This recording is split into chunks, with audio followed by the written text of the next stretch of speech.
Hey everybody, another fabulous edition of Bird Brain 66 here with my good buddy Brian Bretcher on my left and my right. What's up, Brian? It's all good, Andy. How are you? Doing well.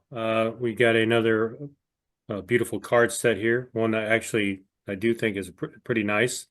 It's the 2022 Topps Road to Opening Day set. Topps Now, I should confirm that it's Topps Now Road to Opening Day set. 15 cards in the Cardinals set. Each team had a series of 15 cards in their sets. And these are photos that were taken during the spring training camp and distributed online through the Topps website. So trying to figure out which one I want to throw up there first. But maybe I will go ahead and throw up about somebody that's still on the team, Lars. There you go. There he is. We're looking for big things in 25 from Lars. A nice photo. And Yep. you have a little brief description on the back of these cards. But do you like Yeah, the so my opening take on this is that I really think that over the last several years that Topps has really put in a lot of effort on everything but the base set. yeah. I mean, seriously, the base set up until we haven't, hosted a show with our 2025 review yet with our opinions, but that'll be coming down the road here really soon. But, the last couple of years we've complained about it. But this particular set, coming out of spring training, and I'm going to throw my first card up here. Again, lots of action shots, some good, um, a sharp looking card with a gloss to it. Even though it doesn't have a border on it, I'm cool with that. A nice, really cool backside to Mr. Pujols here. But yeah, I Obviously, mean, I like obviously the that was run. it. That was his year of the return and the last year of the fabulous three that were with the Cardinals that we're talking about, Yachty, Albert, and Waino. So Albert had a nice run in that season that helped to propel them to first place in the National League Central, which they abruptly lost to the Phillies in the wild card, unfortunately. As we all Fortunately. know, that was a complete disaster in the playoffs. But anyway, still, it was a really fun season. It's one of those, it's like any other, there's a lot of the seasons, everybody's like, oh, World Series, World Series, but there are just some seasons that are just fun to watch. That's one of them, 2004, 1985, even 80, 87. They come around that you're like, man, that was a great season, even though we did not move forward and win the World Series. There he is, the great Wainwright, Fox broadcaster now. Mhm. I like this particular shot too. It's a really cool one. Takes me back to some of the older cards that they did back in the day with that particular pose. I'll put Arenado up there because, yes, he is still also on the team. One of the few in this set that still remain on the team. A lot of question over the offseason whether or not he would be on the team by opening day. Of course, we're not quite at opening day yet, but he is still moving forward and appears to be ready to go. So hopefully we'll get good things out of Nolan this year and maybe we'll get some surprises. There he is, the great Jack Flaherty.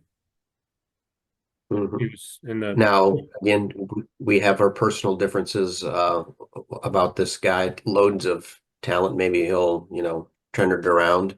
He had a little bit of success with the Dodgers, but outside of that, I just love this particular card. It takes me all the way back to the 1972 card of Roberto Clemente. It's either 72 or 73, where Roberto's popping the ball up like this, and I've always loved that particular shot. I know every year there's at least one player somewhere in the top set that seems to do that pose. And as much as I wish Jack could have had a better career with the Cardinals and pitched and kept his yap shut, but you know what? That's not downgrading or saying anything bad about that particular look and feel because I love that look and feel of the Flaherty card. I'm going to go ahead and go with the next guy who is still on the team. There he is, Mats. Everybody. Is he a starter? Is he going to work a long relief out of the bullpen? Who knows what's going to happen with this rotation coming up this year? But there he is, still on the team. I think that is the last one we have in the set that the individuals that are still on the team, and there's some fan favorites in there, and some Mhm. Other folks that had some decent seasons with the Cardinals. I just want to see him stay healthy, Steven Matz. I mean, have we really ever seen what he can No, legitimately do? not with So, the Cardinals. No, we have yeah. we have not to date. All righty. Who should we go with? Who's no longer on the team? I mean, there's lots of drum rolls Well, here. I'll go with Tommy. There he is. You know, Just got his extension not too long ago with the Dodgers. Had a World Series MVP. So that happens. Very good player for the Cardinals. Hate to see him go, but things happen. Team moves forward. So we got a lot of great young talent. Hopefully, they will surprise us this year with some of the things that they'll do. and congratulations to Tommy. He was a definitely a fan favorite. Liked his style of play. Here's another one. Oh, there he is, new Baltimore Oriole outfielder, Yep. Kevin Carlson. Will he be a switch hitter? That would not be in his best interest, but probably so. Yes. All right. Enough on him. I got to move him off. Aldi Young had a pretty decent season in 22. hmm Overall, he's not too bad with the Cardinals, but he kind of, fell off toward the end, just kind of like Carpenter did and, a couple other Yeah. guys. But, decent shortstop. He had nice power, when he was on. Mr. Yankee now, Mr. Goldschmidt. MVP Mm-hmm. 2022. Him and Arenado Pujols, they had a nice run that year. Absolutely. Almost won the Triple Crown, actually. hmm Yep. 'Cause he kind of fell off toward the end of the season. That kind of hurt him, and obviously in those chances. Another love him or hate him type of person for the Cardinals, Tyler O'Neill. Another Baltimore Oriole outfielder this year. And there he is in all his glory. So the interesting stat on him is his streak will his streak continue this year? Correct. So you And want that to streak, that streak is leading off the season with a home run for yep. everybody who wants to know what that is or didn't know what that was. Yep. So this would be season what? Six? Yep. He's I believe hit it's he's going to be hit six. Yeah. yeah. So basically, yeah, Tyler's hit a opening day home run to repeat what Andy said, but it had to be opening day, and he's hit a home run on opening day 5 straight seasons. So going for six this year with the St. Louis Browns / Baltimore Orioles. There you have it. There, nice tie-in. There you go.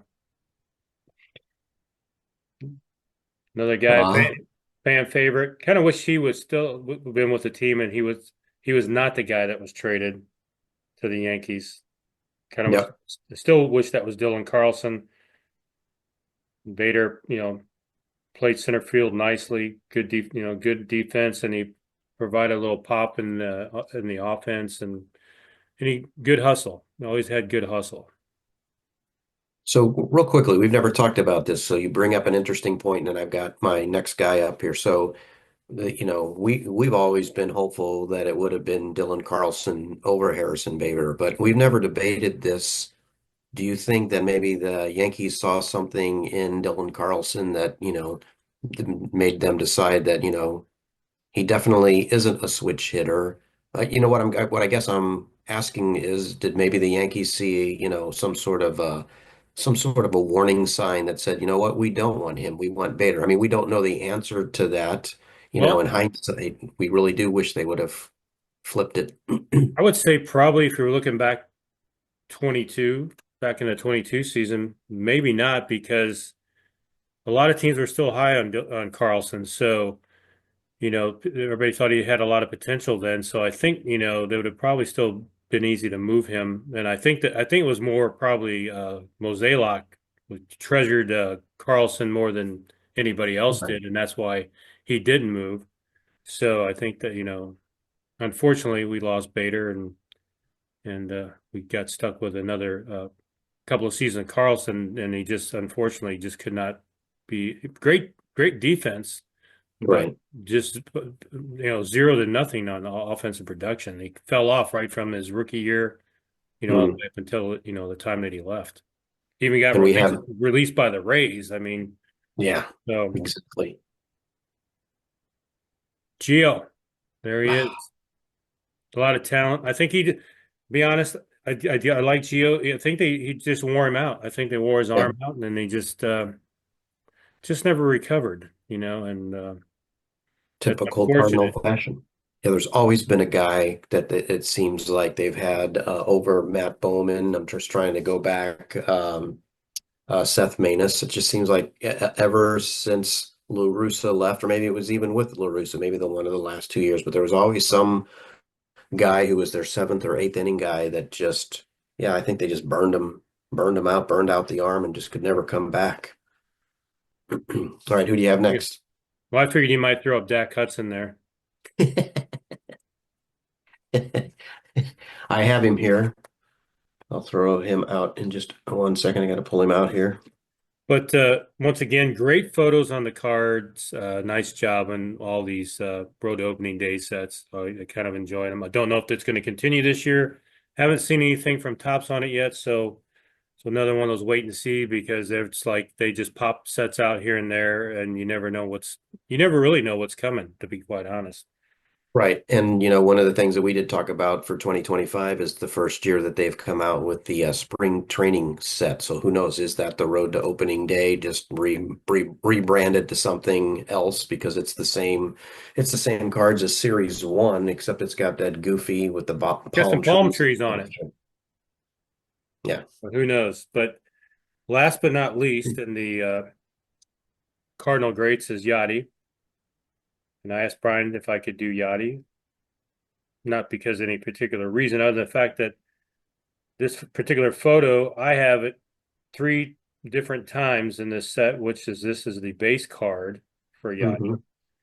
Hmm. Then I purchased my set straight from Topps, so they always include parallel. So I received the two of five orange parallel, Nice. same photo. And during that particular year, you could also opt to buy the autograph edition of the Road to Opening Day set, which I did. And I can't remember who the players were, but Yachty was one of them. I think Goldie might have been another one, and I think actually Dylan Carlson might have been one of them, if I remember correctly. Don't quote me on that. But fortunately, I was lucky enough to get the Yachty card out of it. So I think that's, I don't know, whatever, a 49 or whatever that happens to be. But pretty cool. I was very happy that I received this. And if I remember correctly, I didn't even get this thing, bought it in March, April, and it didn't come even until like December. That's when I actually received the card because they obviously got to get them autographed and all that stuff. So, oh, one more thing.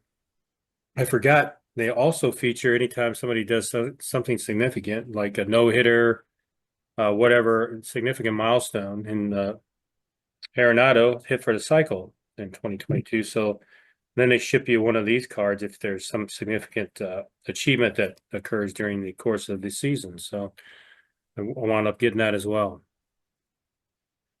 But Yeah, that's those are all I cool. have for the cards, Brian, because we have gone through all 15 of them.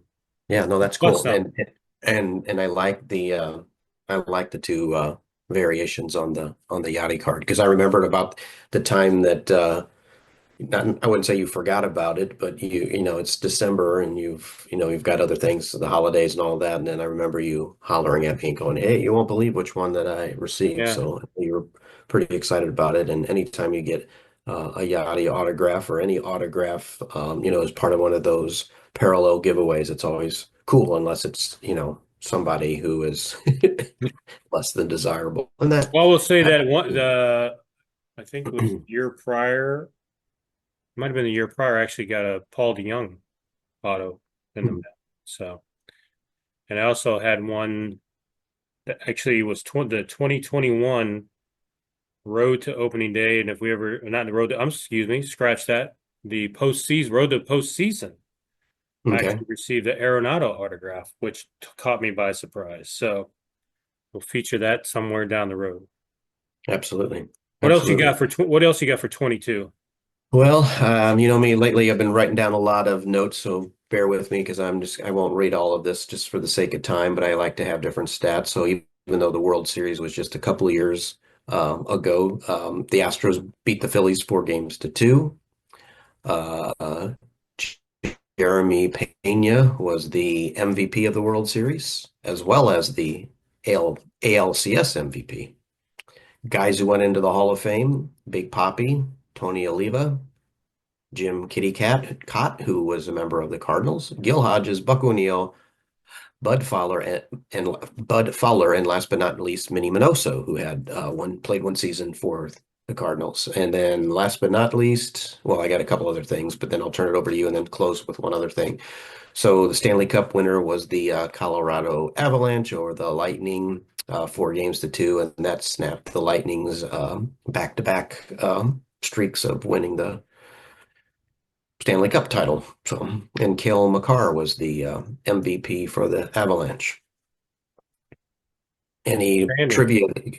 Not trivia, but music. Entertainment or anything like that. Yeah, Yeah.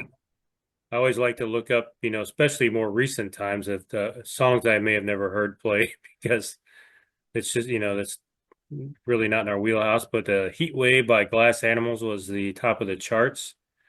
And the movie was Top Gun Maverick, which I really enjoyed, and I thought it was much better than the first one. So Mhm. I know a lot of people disagree on that, but I think that was a much better movie. And on another musical front, as usual in the Van Halen world, there's a Van Halen failed Eddie Van Halen tribute tour. As you know, anytime you try to involve multiple people in something, it seems with the Van Halen camp that something always falls apart for one reason or another. But they're on the Best of Both Worlds tour this year with Michael Anthony, Sammy Hagar, and some our other star-studded performers. And what else happened? Oh, one of my other favorite bands, the Foo Fighters, lost Taylor Hawkins that year when he passed away. So they haven't done much of anything, since then. They know they did release another uh, album, but then the Dave Grohl scandal happened, so Right. canceled another tour. So who knows what the future is for the Foo Fighters, but still enjoy all their music nonetheless. Right. I will let you answer this question, and I'll finish off with kind of a little bit of a downer. But so, what is your thoughts on the Toto guitarist? Which I'm drawing a blank on his name. And Alex Van Halen talking about doing a potential Van Halen reunion. You heard any rumblings on that? I've heard things about it, and I've heard different singers, even Robert Plant mentioned, as far as doing vocals. Hmm. I don't know, just I know they do have a lot, according to Alex, they have like tons of unreleased material. And I'm assuming to me, if they were going to do anything, you would bring Sammy back to do the vocals because he's really the Right. only other singer other than Gary Sharon associated with the band. And they probably wouldn't bring Sharon back. So, I mean, and I see there seems to be some kind of disconnect with Alex and Sammy. So don't ever see that happening or with Michael coming back into the fold either. So it's unfortunate, but it's kind of the way it is. And who knows what'll happen. If you get it's like anything else, bands have demos that they've had for years or whatever, and they actually did release some music. Or I should say, Alex released a thing that him and Eddie did together with the release of his book Brothers. So who Mhm. knows? I'm not really looking forward to any music unless it was something that there's actually a song that was put together by I don't know, the original four or something, anything like that. But other than that, I don't have any high hopes based on past things that have happened with the band. So we'll see what happens. Well, it would be kind of cool to do what the Beatles have done, for 5 decades, to have music in 5 different decades, because they've, found music and remastered it and added a little bit to finish off a John Lennon song that he may have started with Paul or something like that. So that's been neat. But my Debbie Downer, and I didn't mean it that way, but I also, for the first time ever, took a look at how many Hall of Famers passed away. And so the reason why I did that, I knew 2022 was around the time that Bruce Sutter passed, and he did pass in 2022. So did Bob Uecker. I forgot about him, and Gaylord Perry. And then the other one that was, I guess, shocking to me was that Tom Browning, who was a fairly young guy, he passed in 2022. So Did you there say were a couple of, Euchre? yeah, I thought Euchre just passed away this year. I'll have to go back and look. Maybe I looked up the wrong guy. Yeah, I'll have to. I don't have that in front of me. I wrote Okay. this down a couple of days ago, but maybe yeah, so if I'm incorrect on that, sorry everybody. But yeah, it was just kind of, and then the only other, I mean, so the Cardinals lost Chuck Carr, David Green, Mark Littell, and Kurt Simmons. So that's what I'll end with. But yeah, I'll have to look the Euchre thing up. I don't know why it came up in the 2022 list. So maybe I just looked at something incorrectly, which is That's all easy for me good. to It's all do. good. Everybody gets an alibi. It's all good. Yep. Close All us right. out, Brian. Yep. All righty. So thanks again, everybody, for watching us. Please, if you're watching this on YouTube, continue to follow us. It's free, and we appreciate that. It just helps us enlarge our presence in social media. We're on X, Blue Sky, Threads, Facebook, and Instagram. So please follow us. And if we do take requests, and we have honored many of those over the last several years. So we just appreciate your time, and we thoroughly enjoy doing this, even when I screw up if someone was still alive in 2022. That's So on it sounds that, good. we appreciate it. Thanks, everybody. Appreciate it. We will see you next time.